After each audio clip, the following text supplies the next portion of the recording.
Hi, I'm Steve Rabjohn, and here's my piece of technology. Today I'm going to talk about photography and how to take more creative control of your photos.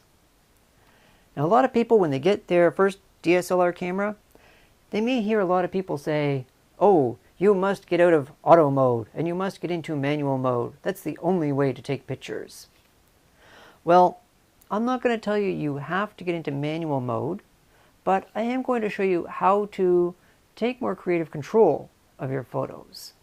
Let's look at auto mode, how it works, and where it might fail. When you take a picture in auto mode, you press the shutter release, light goes into the camera, and a little computer kicks in. It takes all the colors from that image and blends them together into one color, a gray. It then compares that image's gray color to a predefined mid-gray. It then adjusts the camera settings, brighter or darker, so that that image color matches the predefined color.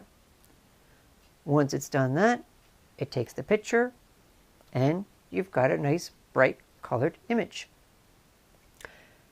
Where that might fail though is the computer can't tell what you're taking a picture of. Is there something in the foreground you want to isolate and you want to blur out the background? Or is there something in the foreground and the background and you want them both to be in focus?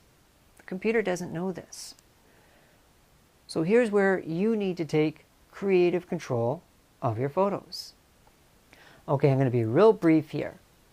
To get proper exposure in your camera, there are 3 settings you can adjust: ISO, aperture, and shutter speed. ISO determines how sensitive the sensor is to light.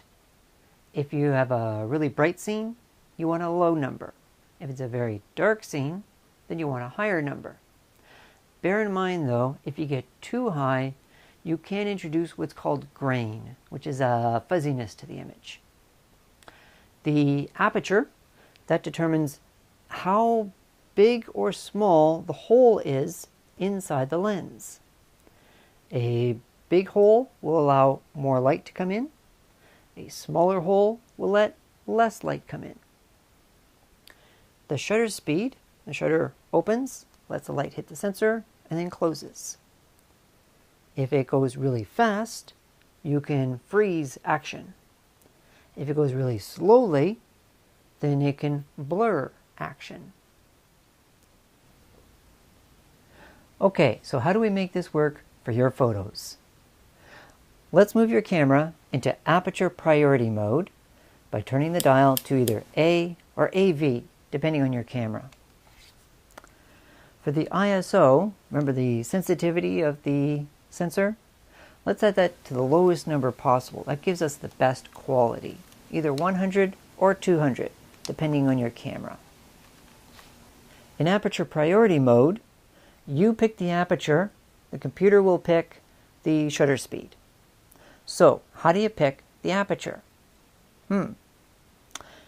Here's where I like to follow the recommendations from Brian Peterson, a famous photographer. He suggests you look at the scene and you decide from that. He suggests there are 3 kinds of images you may want to take: isolation, storytelling, and don't care.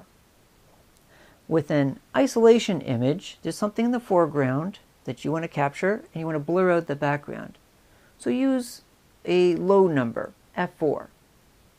If it's a storytelling image, something in the foreground, something in the middle, something in the background, then use a higher number, f22. If it's a don't care image, most of what you want is on the same level, so you don't really care about the background being blurred out or anything like that. Use a middle number, f8. So using your camera, you set the aperture. Again, you'll have to check the manual for how to do that. On this one, you dial the little button here and it will set the aperture appropriately. Pick what you want. Then when you go to take your picture, the little computer will kick in, pick the shutter speed that's appropriate for that scene, and then you'll take the picture. So now you've taken creative control using the aperture to decide what you want to focus and what you want blurred out. That's it. That's one way of taking more creative control of your photos, using aperture priority mode. This is Steve Rabjohn, and that's been my piece of technology.